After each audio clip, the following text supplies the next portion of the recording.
नमस्कार, मैं doctor Ram Narayan Mishra, assistant professor, Himalayan योग विज्ञान स्कूल, स्वामी रामेवाल यूनिवर्सिटी। आज का मेरा टॉपिक है ब्रीथिंग फॉर होलिस्टिक हेल्थ। समग्र स्वास्थ्य के लिए श्वास। देखिए, जैसे ही हम श्वास या ब्रीथिंग की ओर हमारा ध्यान आता है, या हम चर्चा करते हैं, या हम बात करते हैं, तो यौगिक पर्सपेक्टिव में हम देखते हैं कि ब्रेथ का स्वरूप थोड़ा सा बदल जाता है। यूजुअली हम जब सांस लेते हैं या जब हम सांस छोड़ते हैं, यानी जब हम इनहेल करते हैं या जब हम एक्सहेल करते हैं, तो ये नॉर्मल हमारा इनहेलेशन एंड एक्सहेलेशन होता है। बट प्राणायाम में यही इनहेलेशन और एक्सहेलेशन में एक प्रोसेस और जुड़ जाती है, और वो होती है होल्ड की, रोकने की। जब हम लेने और छोड़ने का जो रेशियो होता है, इसकी गति को जब हम रोक देते हैं, ये गति ही क्या कहलाती है? इस गति को रोकना ही हम प्राणायाम कहते हैं। तो मित्रों, मैं बताना चाहूँगा कि वास्तव में प्राणायाम है क्या। प्राणायाम का अगर हम शाब्दिक अर्थ देखें तो प्राण धन आयाम प्राणायाम। जब हम प्राण का आयाम करते हैं, यानी जो प्राण जिसके कारण हमारा ये जीवन चल रहा है, उसकी एक गति जो होती है, उस गति पर उस गति का जब हम आयाम कर लेते हैं, वो प्राणायाम कहलाता है। योग सूत्रकार महामुनि पतंजलि द्वारा बताए गए प्राणायाम के स्वरूप को जब हम समझते हैं, तो वो कहते हैं तस्मिन् सति श्वास प्रश्वास योर गति विच्छेद प्राणायाम। इसका भावार्थ मित्रों ये है कि जो श्वास और प्रश्वास की जो गति है, यानी जो इनहेलेशन है और जो एक्सहेलेशन है, इनका जो गति है, उस गति का विच्छेद कर देना, उस गति को रोक देना, उन दोनों की गतियों के बीच में एक अंतर कर देना, प्राणायाम का मतलब। मित्रों, जब हम सांस लेते हैं और जब हम सांस छोड़ते हैं, यूजुअली हम सांस ले रहे हैं और सांस छोड़ रहे हैं, जब लेने और छोड़ने के बीच में हम एक तीसरी और चीज ऐड कर देते हैं, यानी जब इनकी गति को हम रोक देते हैं, तो वो प्राणायाम कहलाता है। और वास्तव में यौगिक ब्रीथिंग यही है। जब हम सांस को लेते हैं तो लेने के बाद कुछ क्षण रुकते हैं और फिर हम छोड़ देते हैं, तो लेने और छोड़ने की दोनों की गति में जो विच्छेद हो जाता है, ये प्राणायाम कहलाता है। और यही सर्वप्रमाणिक परिभाषा है योग सूत्रकार महामुनि पतंजलि द्वारा बताए गए प्राणायाम के अनुसार। और अब मैं थोड़ा सा बताना चाहूँगा कि समग्र स्वास्थ्य में प्राणायाम की क्या उपयोगिता है और किस लिए हम समग्र स्वास्थ्य के लिए प्राणायाम को हम लोगों को सजेस्ट करते हैं कि आप प्राणायाम का अभ्यास करिए। तो मित्रों, मैं बताना चाहूँगा कि हठ योग के राइटर हैं, हठ योग प्रदीपिका के स्वात्माराम सूरी, और वो लिखते हैं अपने दूसरे उपदेश में कि चले वाते चलम चित्तम निश्चलम निश्चले भवेत, योगी स्थाणुत्तम आप्तनोति ततो वायु निरोधयेत।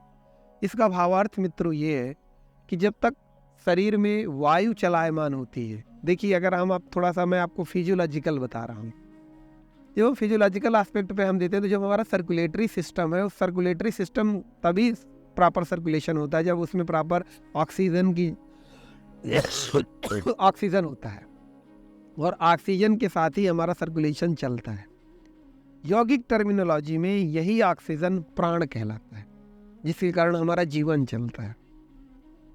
तो इस जीवन को चलाने के लिए प्राण की उपयोगिता है, जो एनाटॉमिकल या फिजियोलॉजिकल एस्पेक्ट में जो ऑक्सीजन कहलाता है। तो यौगिक पर्सपेक्टिव में, हठ योग में हम मित्रों प्राप्त करते हैं कि जब तक वायु शरीर में चलायमान होती है, तब तक मन चलायमान होता है। और जब वायु पर हम कंट्रोल प्राप्त कर देते हैं, जब वायु हमारी स्थिर हो जाती है, तो हमारा प्राण भी स्थिर हो जाता है। तो बच्चों, इस प्राण का संबंध हमारे मन के नियंत्रण से है, और पूरा योग का आधार कहीं ना कहीं हमारे मन पर ही आधारित है।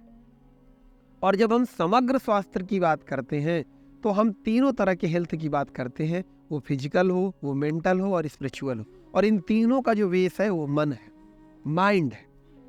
तो इस माइंड पर नियंत्रण प्राप्त करने के लिए सबसे सरल और सहज उपाय है वो प्राणायाम है। और ये मैं नहीं कह रहा हूँ, ये हठ योग प्रदीपिकाकार स्वात्माराम सूरी कह रहे हैं कि वायु के चलायमान होने पर मन का चलायमान होता है और वायु के रुक जाने पर मन रुक जाता है। इसलिए आप अब प्राणायाम का अभ्यास करो। तो मित्रों, ग्रंथि दृष्टि पर हम ये मानते हैं कि मन पर नियंत्रण प्राप्त करने के लिए हमें प्राणायाम का अभ्यास करना चाहिए।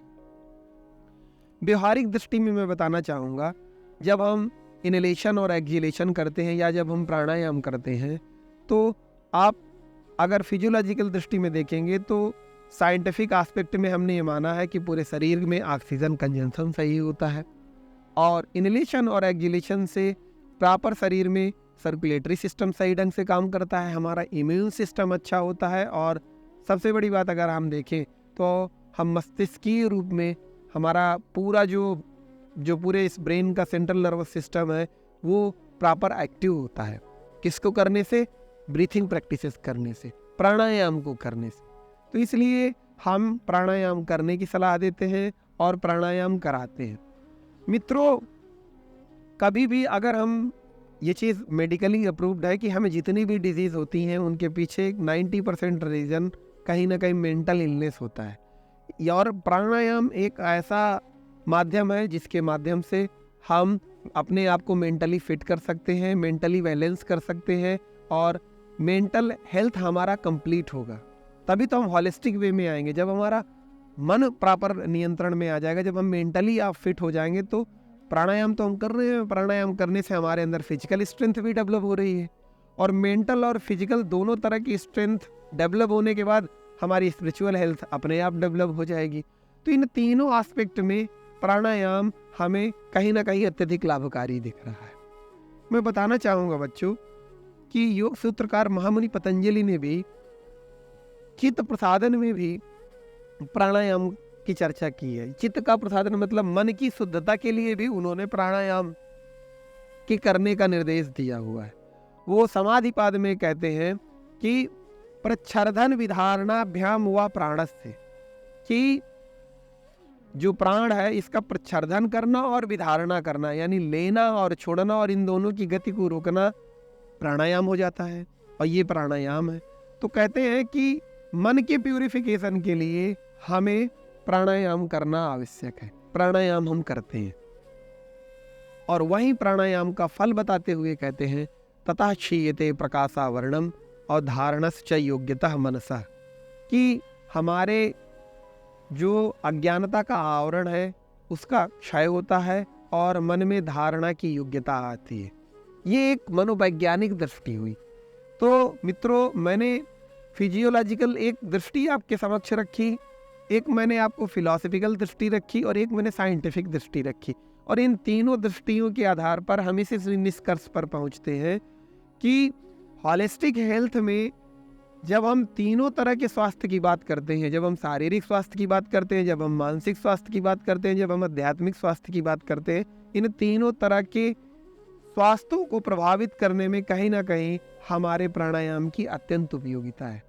इसलिए प्राणायाम का हमारे आचार व्यवहार में, हमारे जीवन में जुड़ना बहुत आवश्यक है। और मित्रों, प्राणायाम सही ढंग से करना चाहिए।